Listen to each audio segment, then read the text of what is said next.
ugly money. That ugly money. Yeah, say it's that ugly money. This is the Ugly Money Podcast. It's about the process of success, everything between. And we are live. What up, what up, what up? I am your host, Ugly Money Nietzsche, and this is the Ugly Money Podcast. That ugly weekend edition. That ugly money.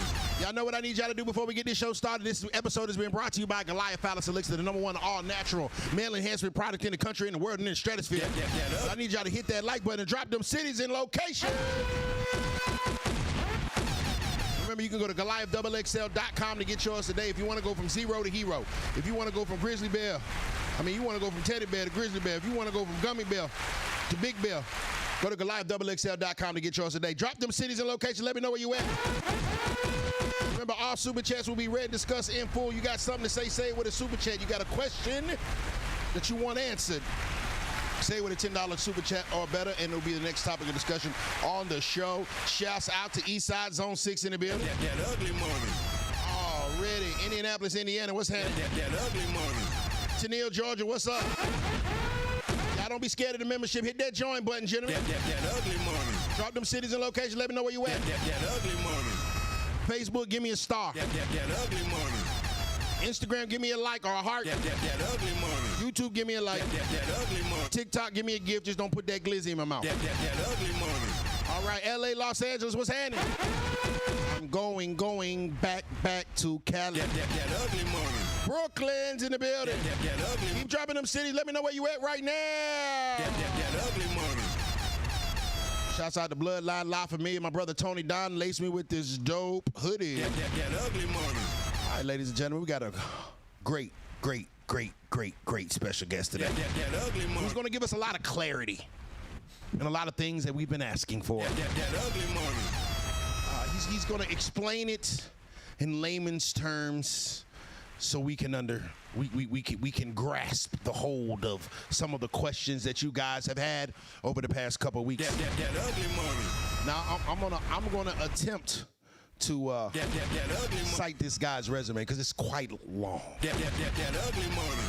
He is a native that ugly money of Salter, South Carolina. He's from the country. That ugly money. You know what I'm saying? That's over there. That's the country. That ugly money. That's like one stop light. That ugly money. You know what I mean? A graduate of Kings Tree High School.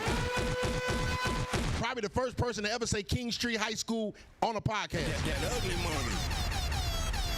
U.S. Army veteran. That ugly money. Morris Brown College. That ugly money.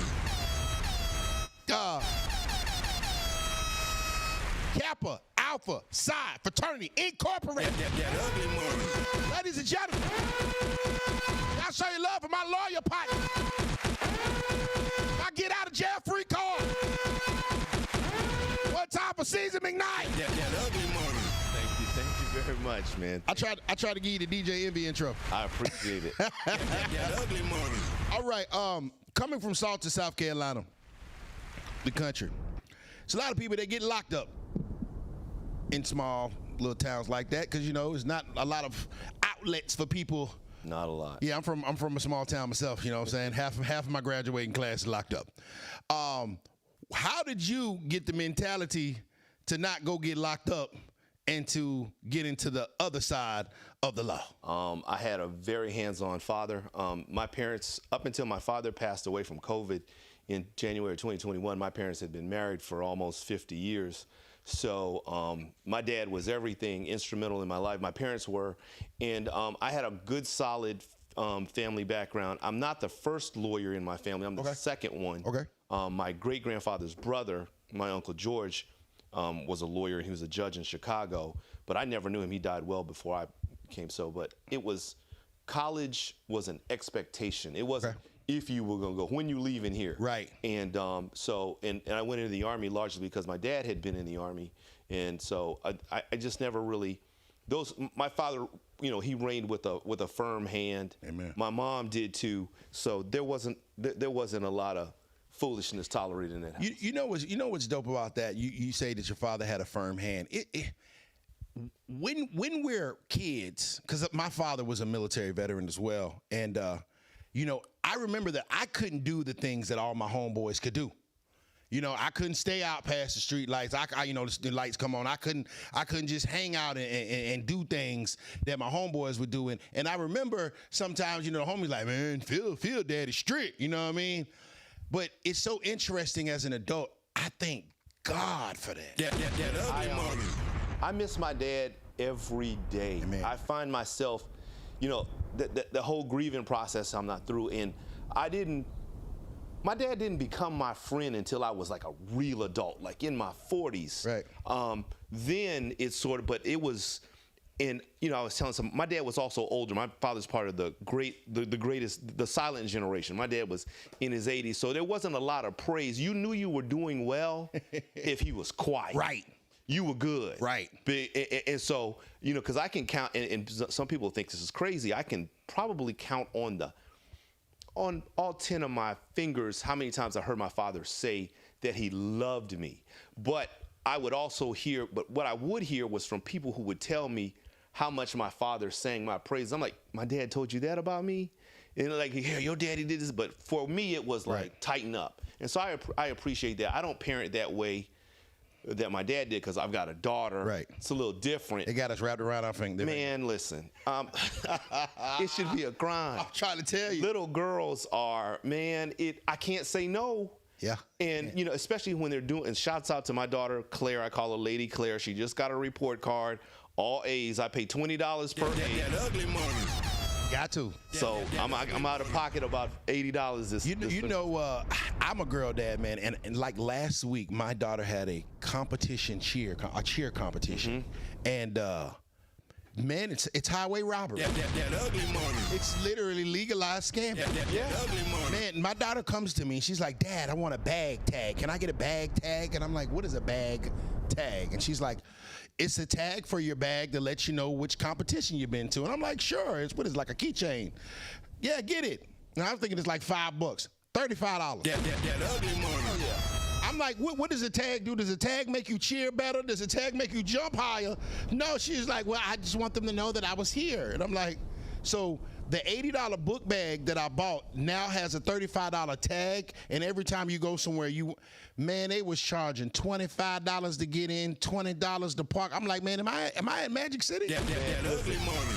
I get robbed when that Scholastic book fair comes. Ooh, oh man, I know exactly what you're talking about. Because, you know, I'm like, okay, I'm gonna put 150 right in there. No. And it's good. But for me, for little girl, I'll say this. I think the world needs more spoiled and loved black girls. Thanks. And I see that as my duty for my daughter Claire. So that's sort of why, you know, I don't mind. I mean, but if I had a son, it'd be totally different. Right. Probably kicking him in his behind. No, you know, and you know the thing about it, and that's realistic, because if the daughter knows how a man is supposed to treat her, she knows what to look for, and she understands the difference when she's not getting treated right.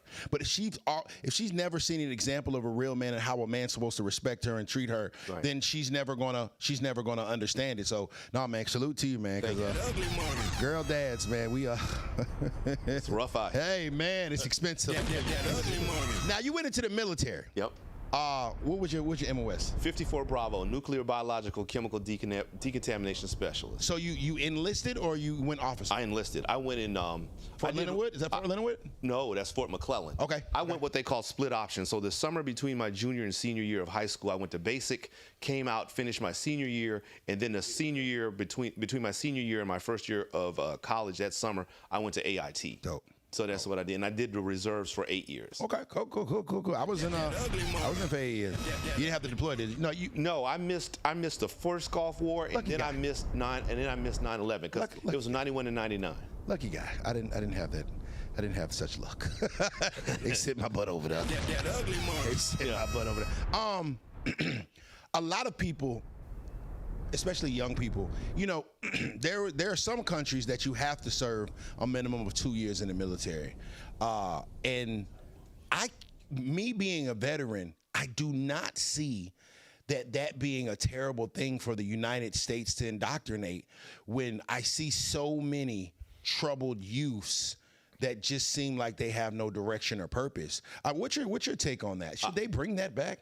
Well, I don't like the idea of a draft back in the day, but I do believe you should have to do 2 years of some type of service, whether it be the Peace Corps, the one of the armed forces. I will say that being in the Army was very beneficial to me, and I'll tell any young person, if you map it out correctly, the military can be a wonderful thing for you. There are more people in combat in the military don't even see combat. You got the Navy, you've got the Air Force, but think about it. Had I stayed in from the time I was 17 till I was 36, I'd have been retired at 36. And while you're 17, you think that's old. 30, I would die to be 36 right now. Every month. So I think it's a wonderful outlet for young people. I know, people have their thoughts, about serving this country, but the United States has been good to me, and I don't regret being in fact, I kind of wish I'd have stayed in longer. You know what's crazy is when you're in the military, we do walk with a different type of purpose. I was at a celebrity basketball game today. Real quick story. And a comedian, they were about to announce the national anthem, and a comedian comes up there or whatever, and he grabs the mic like he's about to sing it, and he's like, oops, I forgot the words, and he tried to make a joke out of it, right? And everybody laughed, except me. that ugly money. And I'm like, bro, do you know how many people done died for that damn national anthem? You know what I'm saying? I don't play around. And so I'm looking around and everybody's cracking up, and I'm like, nah, bro, I done really lost some real battle buddies, man, some real comrades just off of this country, and it's really not a laughing matter. There's a lot of blood that been spilled. Just because you disagree, that doesn't give you a license to be disrespectful. So I think that, if you don't support America's core values, that's fine, but if you don't want to, but just be deferential, because that's what some people believe. I take that with someone's choice of who they choose to worship. I may not agree with it, but I'm not going to disrespect it. No, for sure. To you. So. Yeah, and that's my thing. I mean, I respect people for who they are, but it's just like, man, like, bro, that's not a joke, bro. No, it's not. That's not a joke at all. At all. Man, but the military, for me, it gave me discipline. I think after I lost my mom, I went into the military. I didn't care about anything in the world when my mom passed, and so I took nothing serious. I had no direction. I was kind of just wandering through life, and the military gave me my father gave me discipline, but the military kind of reeled me back. It saved my life. Yeah, for me, I mean, I didn't have that life crisis that you had, but I definitely think that the military helped me hone skills, my independence, my ability to suck it up and make it through adversity, because every day is not going to be Sunday. And, but for me, with the dad that I had, my problem was I'd get in trouble for laughing in basic, because I'm like, all he can do is all this cursing, and he can't hit me because I'm used to getting smacked. I'm like, if he can't hit me, then I'm great. So my problem is that things just used to be fun. Because I'd see guys from a softer background who over in the corner crying. I'm like, crying? And you don't want to laugh. Yeah, but I'm over here hollering, so I done got everybody smoked. Yes. Because drill sergeant, it's funny, huh? It's funny. Yeah. Man, I remember, I'd never forget, man. I was base first day, held like day 0, and there, I'm 6'3". And so I was always a big kid, and they got us running the duffel bags off the bus and stuff, and they yelling and stuff. And I never forget, man, it was a short Latino drill sergeant, and he jumps on top of my duffel bag, and he looked. Hey, bro, I bust out laughing, bro. that ugly money. Hey, I bust out laughing because he's still tall. I'm still tall. And he looks up at me. He's like, you're one big-ass soldier. that ugly money. And, man, I bust out laughing. And it seems like as soon as I bust out laughing, I look to the left, I look to the right, and I'm surrounded by brims. Right? And it's like, okay, big boy, okay, we going to see what you're made of. And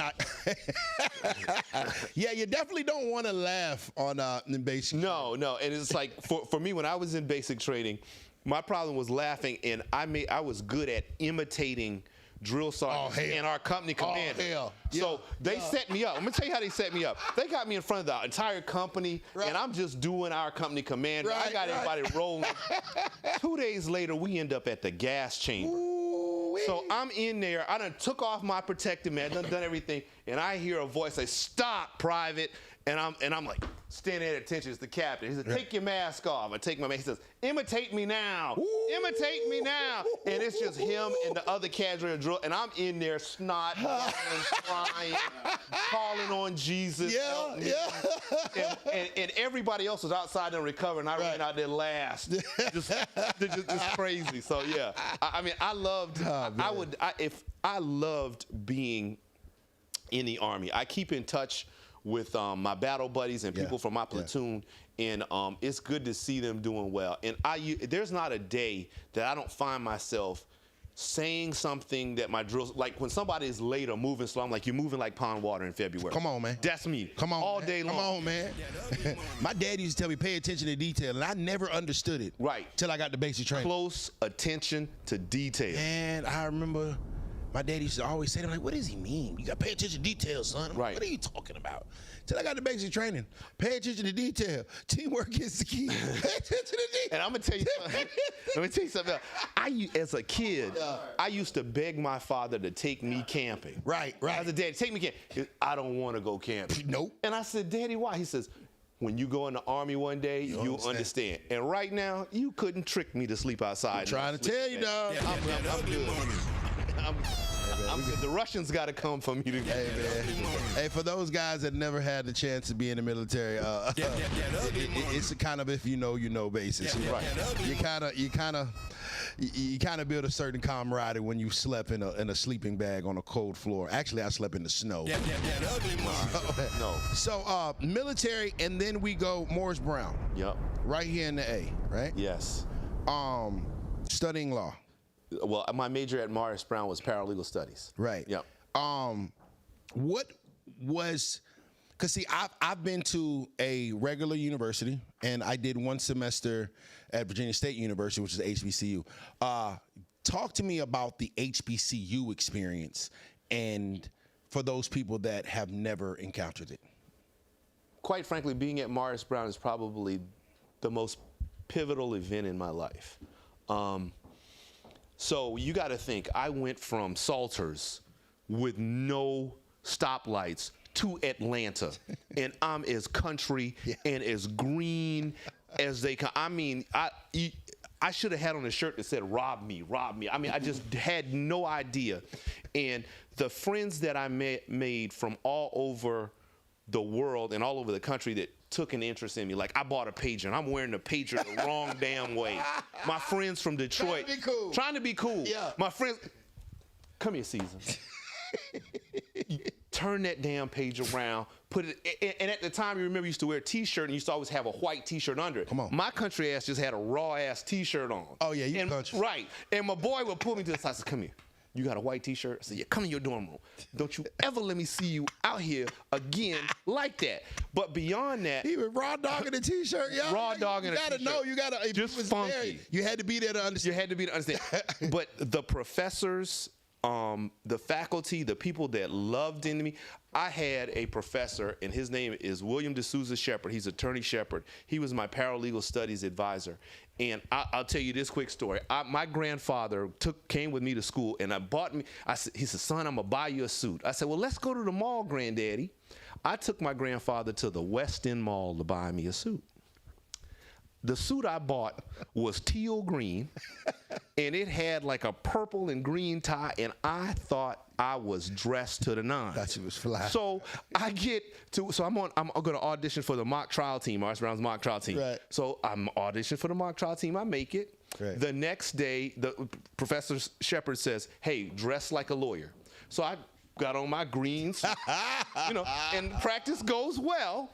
And then at the end of practice, he says, "Cezar, could I see you for a moment?" Right. I said, "Yes, sir." He says, "Cezar, do you, is that the only suit you have?" I said, "Yeah, my granddaddy just bought that suit." He says, "Do you think your grandparents, your father would buy you another suit?" I said, "A suit for school?" I said, "Oh, yes, sir. My daddy will pay." He says, "Good." He said, he gave me the address to a place called the Buckhead's Men's Shop. Wow. And told me to go there, and I caught the martyr and went to Buckhead's Men's Shop. And as soon as I walked, there was an old Jewish guy. His name was Saul. He said, "Let me guess. You're Cezar." I said, I said, yes, sir, I'm Cezar. And he took me and he had all these things, suits laid out from things for me to pick and things. Right. So I picked the country stuff I would pick. Wow. And he'd be like, no, Right. no. And finally we got me a nice conservative gray suit and a tie. And I still have that tie, and I wear that tie periodically to remind me of where I came from. But it was those little things that I did not know that professors had to pour into you and to get me to be where, and Shep pushed me, because there was a time where I was just in the streets trying to run Atlanta. Right. And he said something that hurt me, and I almost hate saying it because it almost makes me well up. He says, I've never seen somebody do so little with so much. Wow.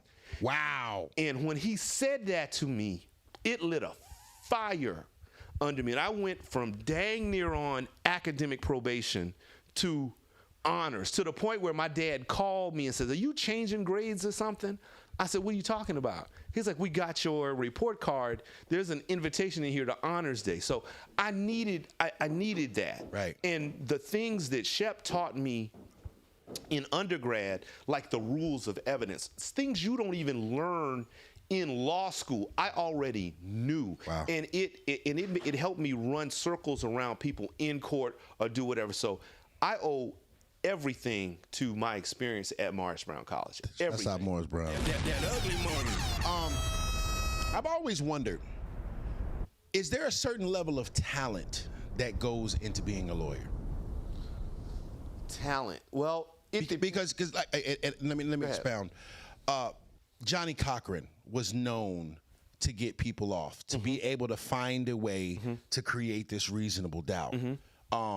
But all lawyers seem like they can't do it. I mean, I don't think that's stock on everyone. Is there a certain level of talent, or is it skill? What would you call it? I mean, think about the NFL. You've got wide receivers, but you've also got Jerry Rice. Come on. Okay? So Johnny Cochran's in a class by himself when it comes to that. He's a trial lawyer, so he understands people, reading people, picking a jury. Those are skills that you learn as a trial lawyer. And yes, there's a certain level of talent you have to have. And everybody's not a trial lawyer. My first cousin, Nicole, is a lawyer. She's never been in a courtroom and ain't going. Right. But for me, that's one of the places where I make my bread and butter. So yeah, it takes a level of skill. It also, you have to be self-aware. So classic example, if I know my people, black folks, and I know what they expect in a lawyer. It makes sense for me to go out and buy a Honda Accord and save that money. Ain't nobody wants you as a black lawyer driving up in no Honda Accord. And I'll tell you, so the first time I took a lady that I got out of law school, I had bought a Volkswagen Jetta while I was in law school, and I was giving my client a ride. You don't know about them Jettas, bro. Yeah, the 2000 Jetta, the hot one. I gave my client a ride home from court. And as we're riding, she says, baby, how you put the windows down in this car? I said, oh, Miss Mabel, you just wind it down. She looked at me like, kind of lawyer. Wind down windows, baby, you got to go get you a lawyer car. Yeah. So they expect that from you. So you need to be able to read people. Right. You need to know how to tone it down.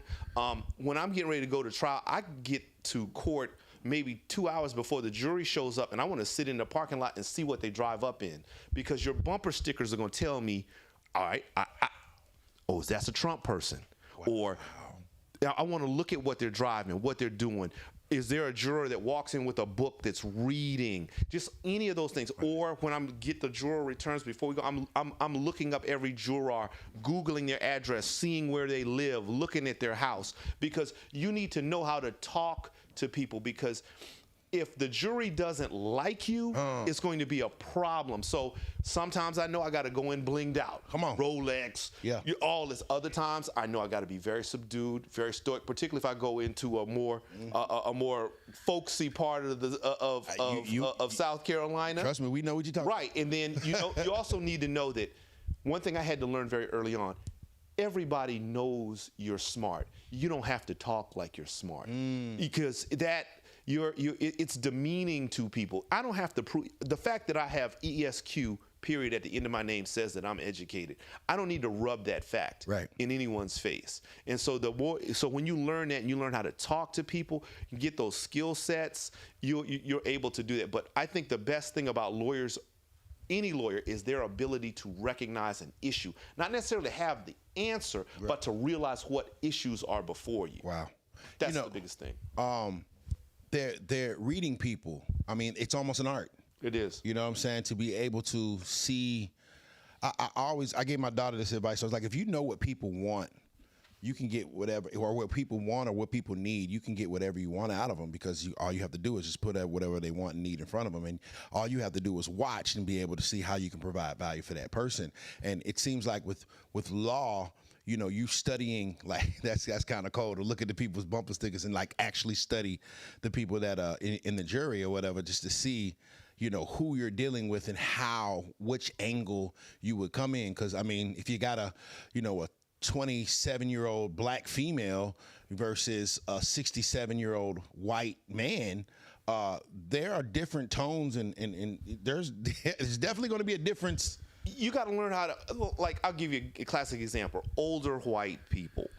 You've got to listen, particularly older white men, and what they say.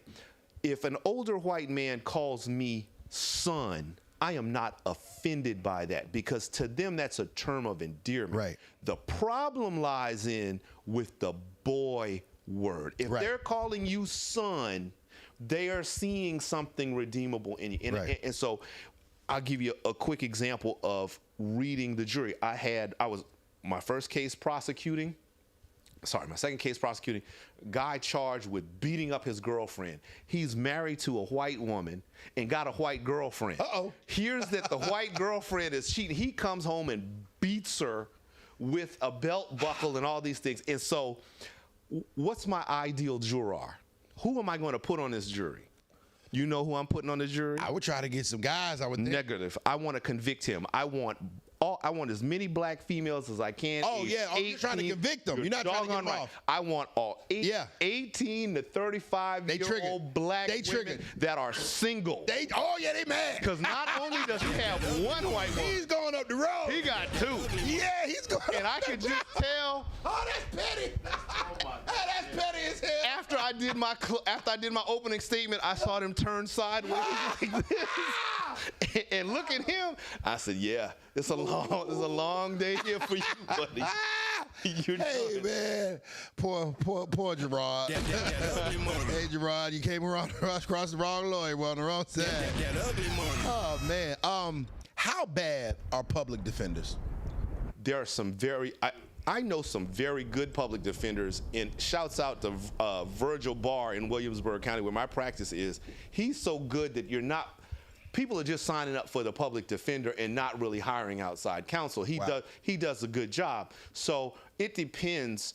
The problem is, I think they all have the potential to be good lawyers. It's just a lot of them are overwhelmed with their caseload. It takes time to work a case. So if I've got 1,500 cases, you really don't have the time to pour into all of them. So to sit here and say all public defenders are bad, that's not necessarily true. There's some out there that are very good, and I know them, but I've also seen some that just don't do anything. I mean, like I had the one before, I'm not going to, but I've seen one before. He didn't bring files to court. He just had a yellow pad, and I was like, ugh. But he was also good for business, because people with consent would come hire you. But so yeah, I know some good public defenders. A lot of times people say, and this is just, things we hear in the street, that the public defenders and the courts are in cahoots, like they're trying to get a quota or whatever. And the term railroading. There's not so much. So have you seen The Wire? Yes. Okay. So there's a good scene there's an episode in The Wire where McNulty is basically doing a soliloquy and explaining how the system works. And it's the prosecutor wants to do this so they can move up. And the public defender's also sort of doing things so they can move. So it's not so much of a quota, but you're also trying to not sometimes rock the boat, particularly if you're looking to move up in that type, like if you want to be in the prosecutor's office or you want to become a judge or doing those things. There's some politics involved in it, because there are some times if you're going to defend some people, you're going to have to burn some bridges. Right. I mean, like I basically called the entire sheriff's office stupid during trial. And I mean, so to the point where the sheriff himself came to make his deputies feel better, and he's yelling at me, and he's bigger than you. Right. So he steps to me, and I'm smaller, and I step to him and say, listen, this is the job. Right. And I'm going to do mine. So I advise you to tell your people to put on their big boy pants and be prepared because I'm ready to go. Is that all, Sheriff? And then that was it. So for those people that think that you're being railroaded, I don't think that someone sits around and purposefully plans to railroad people. There's no benefit to that. And there are a lot of consequences for them. You lose your law license for that. For sure. Yeah. I'm gonna try to ask you some hard law questions. Okay. You know what I'm saying? If JoJo was here, you know what I'm saying, what kind of questions would JoJo ask? What percentage would you say of people that are wrongly convicted due to the fact that they don't have paid legal representation? Wrongly convicted, like innocent, less than 10%. Nigga, you did it. That ugly money.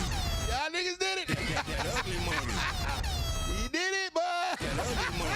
So, oh man. and so let me just expound on that. When I say wrong, so you go through discovery, like when you file what's known as a Brady. When someone gets arrested, the first thing I do is I file a Brady motion. That's discovery, what you call discovery. Right. Brady is the case, Brady versus United States, so requires the government to give all exculpatory evidence to you. So you start your investigation and you see what the facts are. And there are a lot of times where I'm able, once I do my Brady motion and I see the stuff, I'm able to then prepare my defense and even get things just dismissed by saying, hey, look, my client couldn't have been there. Here's their alibi. If you're accusing him of raping this girl, well, he got a video from that night of her doing whatever, and this doesn't look like rape to me. Right. So you're able to get rid of it that way. Now, there have been and there are instances where prosecutors hide evidence. Yeah. They do. And they do. There's a good book you should read by John Gresham and it's his only work of nonfiction about a man that the community just didn't like. He was strange, and they tried to pin a rape and murder on him in Oklahoma, and he was on death row. Wow. White guy. And it was only through the Innocence Project's effort that they cleared him. And what cleared him? His mother used to keep a diary. And this is back when you used to rent VCRs and tapes. And that night that they claimed that he was doing this, she wrote in her diary, me and Jimmy was sitting here and rented stuff from such and such and watched this movie and watched that movie.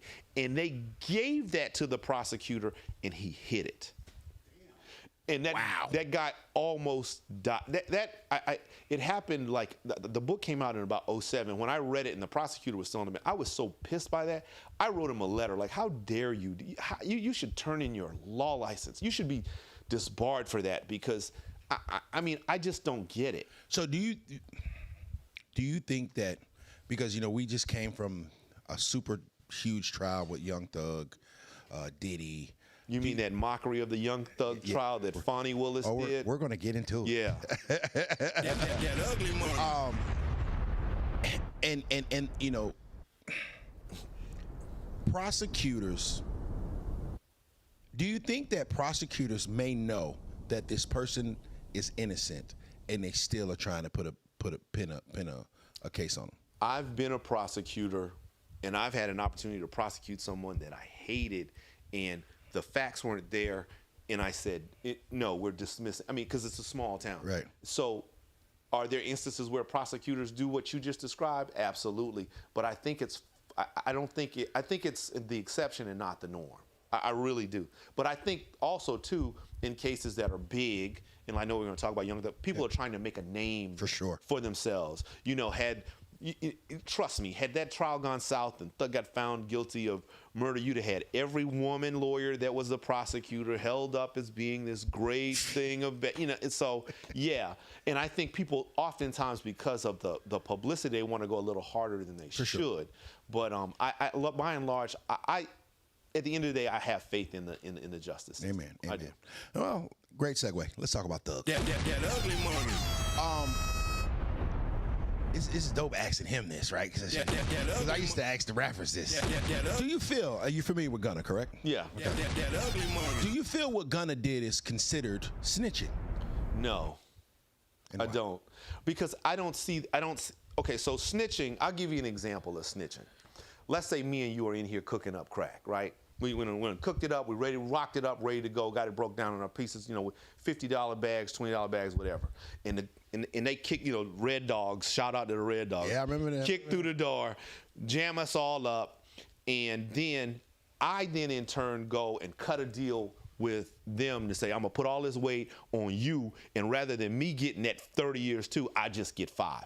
That is snitching. Right. So from what I know, and I didn't watch the Young Thug trial every day, but from what I saw, what Thugger didn't rise to that level to me. The things that gave me the biggest pause about that trial was the heavy-handedness of the prosecution and them trying to. They think saying RICO is sexy. That's complex, right. And that's another way of them not reading the room or knowing your audience. The average person has about 30 seconds of attention that they're going to give you. Right. And you think you're going to sit somebody down for an entire year and just keep pouring and pouring and pouring and pouring and pouring stuff and doing the piss poor job that you did in prepping witnesses and putting them on the stand thinking they were going to say one thing and not, and then expect the people to retain that. Keep it simple. Again, people already know you're smart, Miss Prosecutor or Mr. Prosecutor, and that RICO was just overkill. It sounds sexy, it gets headlines, but that office has had 2 RICO trials. Thugger Free, and Donald Trump. And Trump the president. And Trump's the president. He's the president. Right. It seemed like a clown. It seemed like a circus at times. Just every week it was some kind of drama or something unfolding that really had nothing to do with the actual things that they were talking about. Do you think that, and I want to phrase this question correct, do you think that Thug was indeed just that innocent, or was the prosecution that bad? I can't speak to his guilt or innocence. I can only speak to the level of lawyering that I saw, and the prosecution sucked. Sorry, I hope I don't get arrested in Fulton County. But compared with Thug's lawyer, Savage, the guy that went to jail with him, very thorough lawyer, very prepared. And what you saw him being prepared, and what I saw was the prosecution not being prepared and just relying on the fact that we're the state of Georgia and we've got this. No, you've got to have more than that, because you've run up against a client or a defendant, in this instance Thugger, that has the financial wherewithal to fight you, and so that case it was horrible. Right. I didn't like it. Do you think that Thug would have still got off had he not had that kind of lawyer like Brian Steele and a legal team? Had Thug had a public defender, do you think? No, Thug would be in the Georgia Department of Correction. that ugly moment. They would have got him, huh? Don't get it twisted. They would have got him. No. The bunyan for the funyan sometimes, Rick. We'd be putting something on Thugger book right now. No. He would have stood a chance. No, he did what he hired. He did what anybody should do: hire the best lawyer that you can afford, and rely on them and listen to their counsel. And I thought his legal team did a masterful job. When we're talking about lawyers and talent and skill set, how, from your opinion, how skillful is Brian Steele? Brian Steele is probably one of the best lawyers. He's definitely one of the best lawyers in Georgia, arguably probably one of the best lawyers in the Southeast. I just think Brian Steele made his, he'll never have to advertise again, simply by the fact that this lawyer went to jail with his client. Speaks volumes. But beyond that, I think he's quite a fine lawyer, dude. Shouts out Brian Steele, man. Brian, we still got to get you on the show now. That ugly moment. So in turn, every big trial, like something as huge as that, that lawyer's price goes up dramatically, I would imagine. What other case can you work on but that? That trial lasted a year. So you can't go to court for anybody else because you're in trial. You can, I mean, your intake you can't have. So like with my practice is mostly personal injury. I do some criminal defense, but the personal injury side comes in quite a bit, and that keeps the lights on. But if I've got to dedicate time to a trial, you're talking about not only the trial time, but the time to prep for trial, because when the case is over, when the case is over for the day, I still got to go back and review what happened today, prepare for what's going to happen for tomorrow. Make sure my witnesses are going to show up. Make sure that I've got all my exhibits and everything ready. Make sure I've got all my legal, all my case law ready, and for anticipation of anything that they may do. It's a lot of work. So yeah, it takes away. You don't have the time to do anything else but represent that client. And we're talking about, normally the longest trial I've ever had has been a week and a half. Wow. I couldn't imagine dedicating an entire year. I mean, I don't know what Thugger paid him. No one's privy to that, but I'm certainly, it was in the millions. Oh yeah, no, for sure. You take a guy's life for a year, yeah. But I can only imagine what Steele's price is now. It's probably pretty nice. Well, I would tell you this. Yeah. My favorite saying when my clients talk about prices, I always tell them, you will remember quality long after you've forgotten price. You're right about that now. So, you're right about that. If you at home with your woman and not in a jail cell with your boy, you ain't worried about that price. Get me out of here. Diddy, R. Kelly, and Maduro, Al Sharpton are all now tenants of one jail. Al Sharpton's in jail? Al Sharpton is in jail. For what? What did he do? He was a whistleblower on a couple things. I don't know why they got him in there. I don't know if it's for protection or what. Yeah, hold on. I know he used to be a federal informant in the 80s. Yeah, but after that came out, that's when the whole thing about him being held started coming out. Yeah, he let me see. Al Sharpton has been in jail multiple times for civil disobedience and during protests, notably. But yeah, so all these guys are disorderly. I think it says disorderly conduct. But all these guys are in the same jail. Right. Now, I have never had the opportunity to go to prison. Thank God. That ugly morning. Yeah, I did a weekend in county, and I knew that crime wasn't the thing for me. That ugly morning. Yeah, jail is boring. I'm good. Yeah, jail is boring. I remember I did a weekend. By the time I had beat everybody in the dorm in cards, it was over with. That ugly morning. And it's extremely boring. It's just boring. You're just sitting there, just looking at the wall and trying to find ways to entertain your mind. But anyway,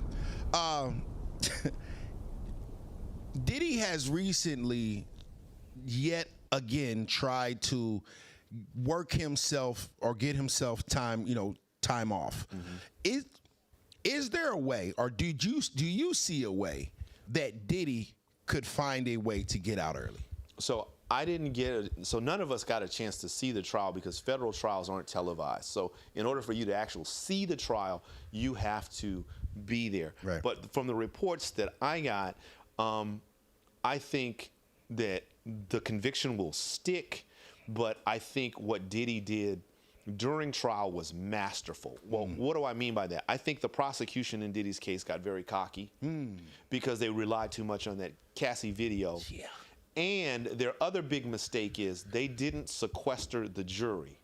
So I don't care what a juror tells you. No, I'm not going to look on my cell phone. No, I'm not going to go on watch the news. They're on social media. For sure. They're on their cell phones, and their family members are talking to them. And if you watch the documentary, the young lady that was on the jury said word for word what Diddy's team was saying on the street. So they, being the prosecution, are lucky that they got the conviction that they did. Again, they get, like Thugger's case, right. They think this is sensational. And think about it. With Thugger, his name is Thug, so right. Everybody instantly going to assume he's the worst he raps ever. About this stuff, So, with the video, and the video was compelling, but they relied on the video in the Diddy trial relied on it too much, and they should have sequestered the jury. They would have gotten I believe the entire conviction.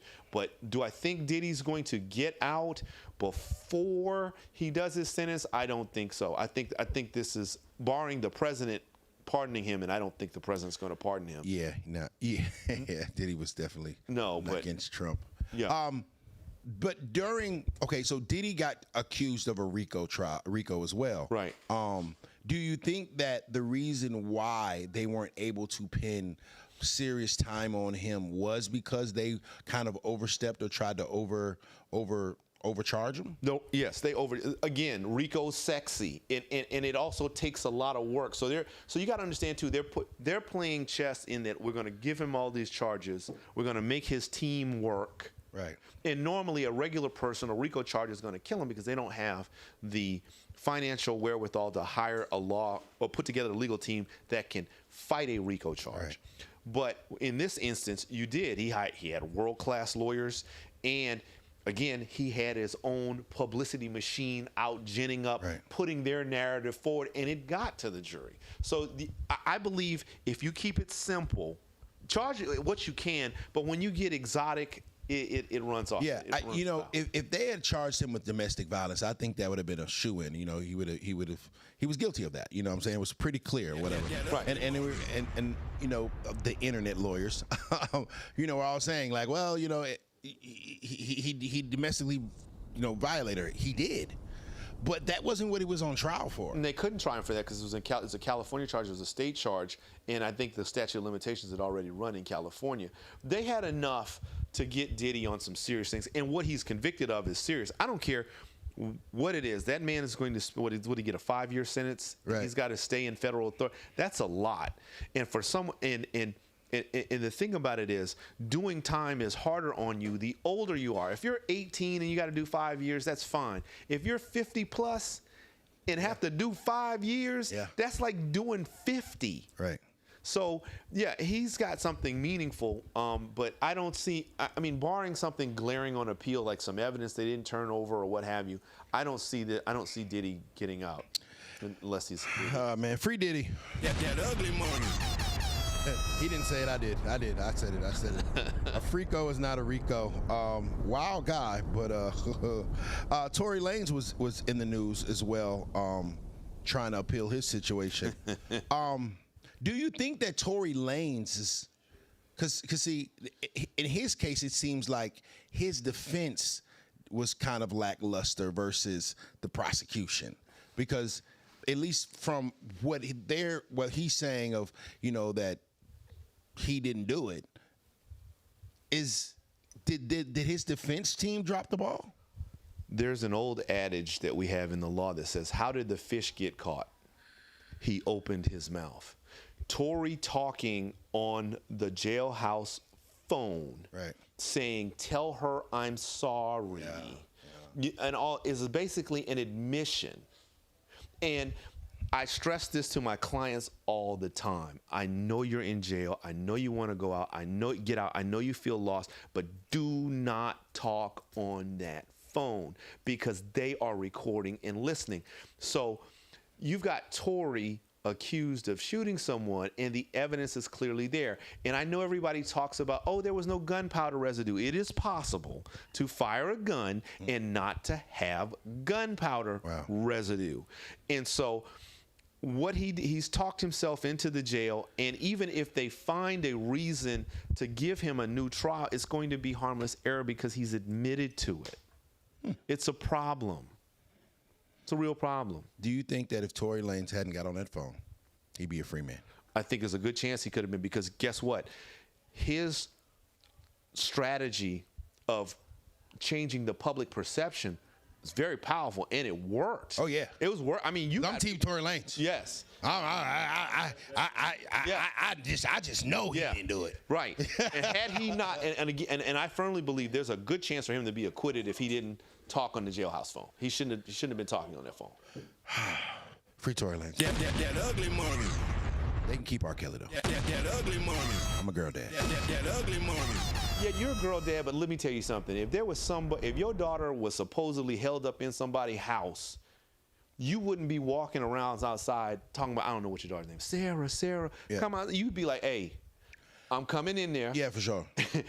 No, I think in the R. Kelly case, I think that the parents should have been on trial as well, because there's no way in hell that you just drop a 14-year-old off at a grown man's house unattended or whatever. You know what I'm saying? Like, I think this is my speculation, that the parents were getting paid off or some kind of incentive, and they were looking the other way because this guy was, rich and powerful. And then when the money slowed down, now all of a sudden they go back to their regular lives and they're like, hey, Kels, give us some money. And he's like, no, I don't have it. And then so on and so forth. Well, for sure. But what I saw is, on the flip side of what I described with what Diddy and Tory did, the Hype Williams's documentary really sank R. Kelly. And I think it was unfair because everybody on that documentary was an adult when they started having sex with R. Kelly, except for the one girl who lied to him about being underage. Right. And then they started having sex, and then she stole his Rolex, stole some money from him, and extorted him. And then one of the ladies who was playing the victim, who left her husband in the 30s to go be with R. Kelly, had sex with that girl too. How come she wasn't charged? But I know why, because they want her to be a favorable witness. But R. Kelly tried to buy his way out of trouble, but his problem is he didn't go sit down. When you when you do something real bad and your parents don't spank you, they say go sit down, and you don't go sit down, and you get the fire. You get the worst one. And that's what he did, because when he walked off of that first trial, which it came out that he paid Sparkle's niece and all those things, he should have sat down, but he didn't. Chill out. And which is sad, because I think R. Kelly's probably one of the most talented vocalists of the last 50 years. For sure. And I'm sorry, I still do listen to R. Kelly. Of course. I saw somebody say R. Kelly didn't do that. Robert Kelly did. There it is. There's a difference. There's a difference. Hey, man, that trial don't mean that shit ain't jamming now. Hey, hey, man, it was so crazy. Kels, like, I remember seeing the tape, right? So when they used to sell the VHS DVD at the flea markets, you could literally go buy it. And I remember looking at the tape. It was circling around college at the time, and I'm like, that's him. Without question. Like, we saw him. It's like, that's him. You saw him and heard him. He was talking on it. Because remember, there was a time somebody knocked on the door, and he said, hey, I'll be out in a minute. Yeah, that's because he was adjusting himself in front of the camera and everything. That's him. And it was so funny, though. I hate to laugh at it, but he dropped so many hits after that people forgot it was him. And I just, this is, maybe I'm oversharing, but I'm like, that girl ain't no teenager. She doing grown woman stuff. She knew what she was doing. She knew what she was doing. So, but yeah, I just, so we've lost. So think about it. All of our great '90s music people, generators, are in prison. R. Kelly in jail. Yeah, no, for sure. Diddy's in jail, and so it's sad. But do you think that the pillars in our culture are being targeted, or they're just making stupid mistakes? They're making stupid. They're making stupid mistakes.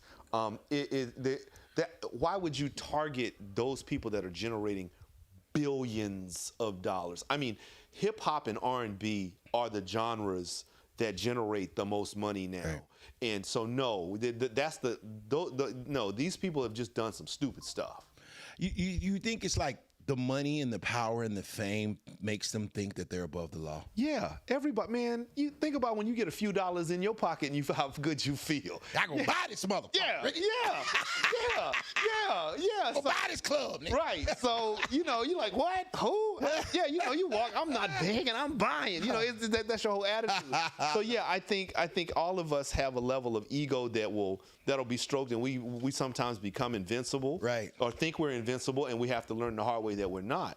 Yeah, I pray I never get that much. Yeah, and I hope I have some friends that'll tell me, hey, well, I keep it in my life at least one person that has veto power. Right. Because I'm very strong-willed, and I know but there's somebody who will say, don't do that, and I will at least stop and say, all right, why shouldn't I do that? Right. But those people, when you surround yourself with yes men and people who are afraid to tell you the truth, that's how you end up where you end up. Yeah, no, for sure. You got to keep somebody that's going to tell you the truth or whatever. Yeah, sit down. Yeah, yeah.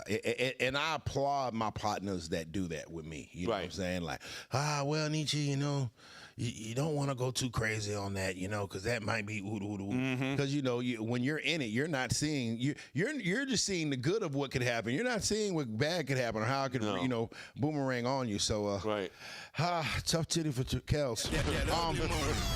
What is the main thing for someone that is considering hiring you? What is the main? They're at the camera right now, and they're considering hiring Cezar McKnight, Esquire. What kind of lawyer are they getting? What kind of representation are they getting? Well, first of all, you get me. A lot of the lawyers that you see advertised on TV, especially from the big firms, you're never going to meet them. You meet me. And when you meet me, you get access to me, and you get someone who's willing to fight for you. And I pride myself on fighting for people who are marginalized, who are underappreciated, or who've been done wrong. Because, I've been a little guy my whole life. I'm 5'5", so I'm used to fighting.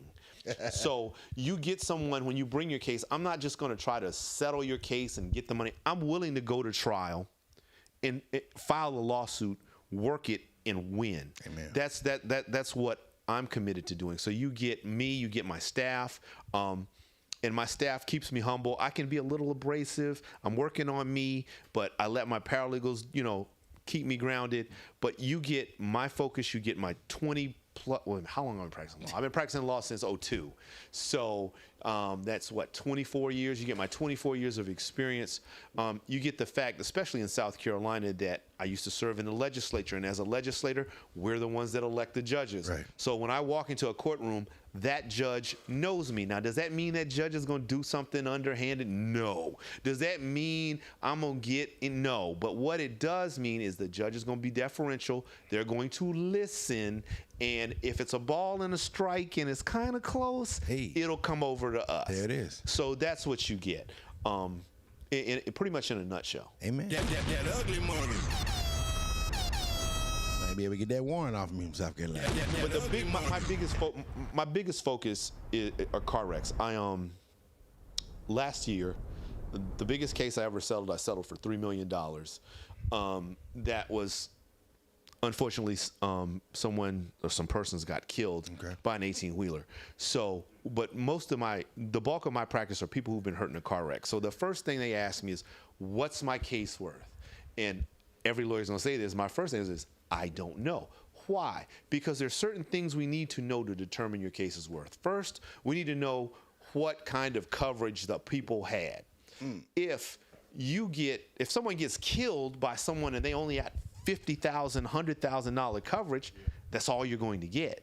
So regardless. And so you're going, unless you sue that person, but trust me, if someone's only got $50,000 or $100,000 in insurance coverage, they don't have any assets for you to sue and get. You're basically just getting a judgment.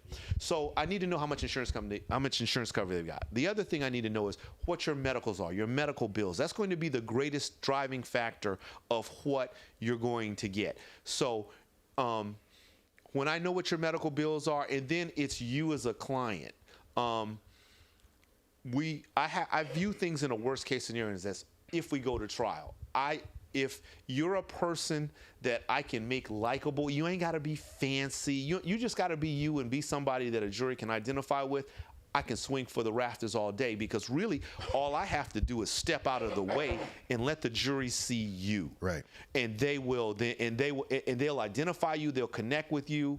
And then the other thing, you got to prep your clients. You can't be looking for $1 million at trial and you come in there wearing Louboutins because you don't look hurt. Right. I'm like, what are we doing here? No, and I'm not trying to get you to lie, but or do anything. But you got to look the part. Right. And so once we figure out those things, it's also where the trial could potentially be. There are some counties, and I'm speaking primarily of South Carolina, like Williamsburg County is known as a plaintiff-friendly venue. That means they know that juries there will give big verdicts. So so insurance companies know that, and they tell their lawyers, pay and let's get out of here. Conversely, if you end up in a county like Lexington County, man, Jesus could be on the cross begging for water, and they would look at him and say, if you the Lord, you can get off and get it yourself. Wow. They're just not giving any. I mean, they're just horrible. So you have to temper your client's expectations. Yeah. Now, if it's a case somebody's dead, run over by an 18-wheeler, regardless of where you're at, that's going to generate some money. But where there's some questionable facts, the more friendly the plaintiff's friendly the venue, the larger the recovery you're going to get. So those are the things that I focus in on most when I'm trying to get my car wreck clients the maximum amount of money. Before we get out of here, I want to ask this question. It's a little off. We're still in law. Do you think that black women have favor in court versus black men? No. And I'm gonna say something a little risque. I know quite a few excellent black female attorneys, and I'm gonna take it back to Thugger's trial. Right. Those prosecutors absolutely sucked. Right. They were horrible. You saw them not know the law to the point where a judge has to lecture you and say, we're going to stop and you need to go and no. And I think a lot of that comes from being ruled by emotion. There's you have to take the emotion out of it. You have to take the ego out of it. You have to take all the passion out of it and look at the raw facts logically, not what I want it to be, what I hope it to be, what I'm praying for it to be, but what it is. Amen. And once you do an assessment like that, you're able to see. But I don't think black females get a break. And what I'm seeing more now, and it's kind of sad, I'm seeing less and less black men be lawyers. And I'm seeing lots of black men be in professions in general, because when I first started practicing, there were a lot of older black lawyers, men that I looked up to, and now they're died off or whatever, and I'm becoming last of the Mohicans. And I spoke at the University of South Carolina to their law school one time about 5 years ago to their Black Law Student Association, and the room was filled with all black women. Wow. And that's a good thing. My daughter says she wants to be a lawyer. I don't want her to be a lawyer, but it's a lucrative profession, and I think sisters can do it well. But they're going to need to leave the emotion. Leave your heart. Leave it out. Leave it out. There it is, man, brother. I appreciate it. Very, very insightful interview, dog. I learned a lot, man. We got to bring you back because because some niggas is gonna fuck up. The next big trial, we're gonna bring Cezar back and we're gonna unpack this stuff. Let me know. Before we get out of here, man, let these folks know where to follow you at, where they can contact you, where they can book you, where they can hire you, everything, all of the above. Okay, so you can come to my website, which is CezarMcKnight.com. Cezar is spelled C-E-Z-A-R. That's Charlie Echo Zulu Alpha Romeo McKnight, which is M-C-K-N-I-G-H-T, CezarMcKnight.com. You can also find me on Facebook, the law offices of Cezar McKnight. You can see me on Facebook, Cezar McKnight. I'm the only Cezar McKnight in the whole world. If you Google me, I'm the only person coming up. So you can reach me on my cell phone number, 843-372-6985. You can call my office, 843-374-4529.